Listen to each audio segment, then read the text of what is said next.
નમસ્કાર મિત્રો, learning જીકેની YouTube ચેનલમાં આપ સૌ મિત્રોનું સ્વાગત છે.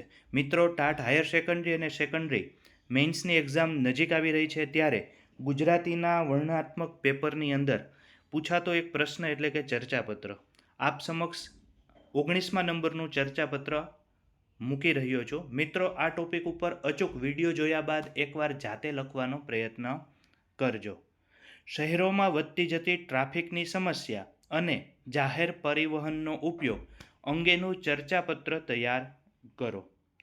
મિત્રો, હમણાં જ થોડા સમય પહેલાં મોદી સાહેબે પણ કીધેલું છે કે બને ત્યાં સુધી પેટ્રોલ ડીઝલને જે છે પરિવહનનો જે ઉપયોગ છે ખપ પૂરતો કરો, તેમજ સાથે સાથે સોનું ચાંદી જે છે એ ઓછું ખરીદવાનું એવી પણ આપણને વાત કરેલી છે 1 વર્ષ સુધી.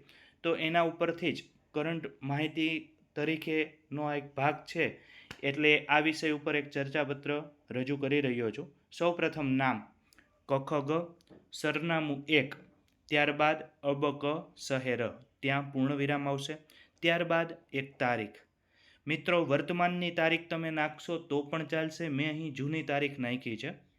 ત્યારબાદ એક લાઈન છોડીને બીજી તરફ પ્રતિ તંત્રી શ્રી. હવે અબક દૈનિક સમાચાર પત્ર.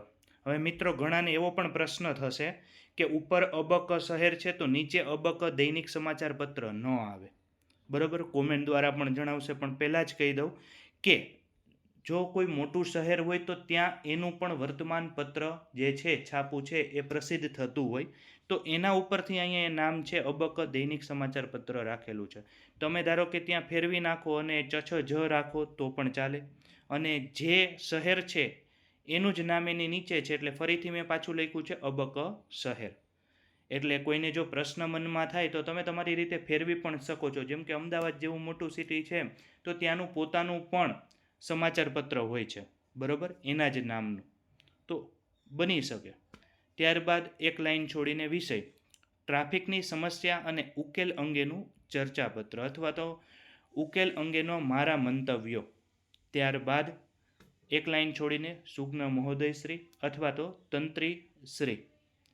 અમારા અબક શહેરમાં વધતી જતી વાહનોની સંખ્યા અને ટ્રાફિક જામની સમસ્યાના કાયમી ઉકેલ તરીકે જાહેર પરિવહનના ઉપયોગની હિમાયત કરતું આ ચર્ચાપત્ર આપના લોકપ્રિય સમાચાર પત્રની વાચકોની વકીલાત અથવા તો ચર્ચાપત્ર કોલમમાં સ્થાન આપવા નમ્ર વિનંતી. મિત્રો, અહીંયા મેં એક શબ્દ મૂક્યો છે વાચકોની વકીલાત, એટલે તમે કોઈ પણ એવો શબ્દ મૂકી પણ શકો કે આ કોલમની અંદર પ્રસિદ્ધ કરો. બરાબર, રવિવારે સરસ પૂર્તિઓ આવતી હોય છે અને એની અંદર સરસ સરસ કોલમ અને લેખ હોય છે, તો એવી રીતના મેં અહીંયા મૂકવાનો પ્રયત્ન કર્યો છે. તમે એવું ન લખો, સાદું સરળ લખો તો પણ ચાલશે. ત્યારબાદ એક લાઈન છોડીને લિખિતન આપનો નમ્ર વાચક કખ ગ. હવે મિત્રો, અહીંયા એક બાબત, આને આગલામાં મેં બિડાણ છે એ ઉપર લીધેલું હતું ને ત્યારબાદ લિખિતન લખ્યું હતું. મેં આ વખતે કોઈએ કોમેન્ટ કરી હતી એટલે એ ભૂલ સુધારી છે કે બિડાણ છે એ નીચે લખ્યું છે શહેરી ટ્રાફિક સમસ્યા વિષયક ચર્ચાપત્ર અથવા બિડાણ ચર્ચાપત્ર, એટલું ખાલી લખો તો પણ ચાલશે. બીજું, ઘણા કોમેન્ટમાં એવું પણ કહે છે કે સૌથી છેલ્લે પાછું લિખિતન જે છે આપનો વિશ્વાસ શું કે આપણે લખીએ છીએ બે વખત લિખિતન ન આવે, એવું ક્યાંય પણ લખેલું નથી. બરાબર છે, તમે છેલ્લે પણ લખી શકો છો અને અહીં પણ લખી શકો છો, અથવા તો કોઈ એક વખત લખો તો પણ કંઈ વાંધો નથી. ત્યારબાદ એકાદ ટોપિક જેવું આમ બનાવી અને હેડલાઇન આપવી. મેં અહીંયા લખ્યું છે ટ્રાફિકની સમસ્યાનો સચોટ ઉકેલ, ખાનગી વાહનો છોડો અને એસટી અને મેટ્રો અપનાવો. ત્યારબાદ આજે આપણા શહેરો ઝડપથી વિકાસ પામી રહ્યા છે, પરંતુ તેની સાથે એક મોટી આફત પણ આવે છે અને તે છે ટ્રાફિક જામ. આજે શહેરના મુખ્ય રસ્તાઓ, 4 રસ્તાઓ અને બજારમાં સવાર સાંજ વાહનોની લાંબી લાઈનો જોવા મળે છે.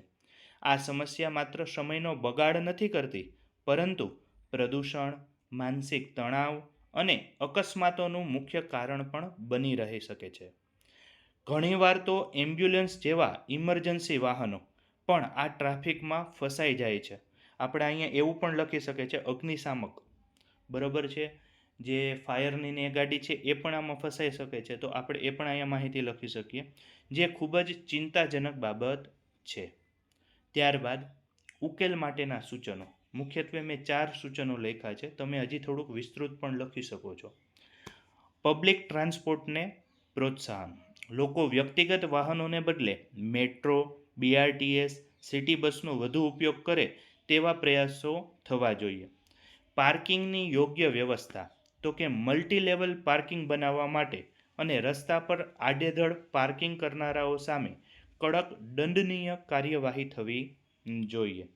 ત્યારબાદ ચુસ્ત કાયદાનું પાલન. તો કે ટ્રાફિક સિગ્નલ તોડનારા, રોંગ સાઈડની અંદર વાહન ચલાવનારા સામે CCTV કેમેરા દ્વારા મેમોની કડક અમલવારી થવી જોઈએ.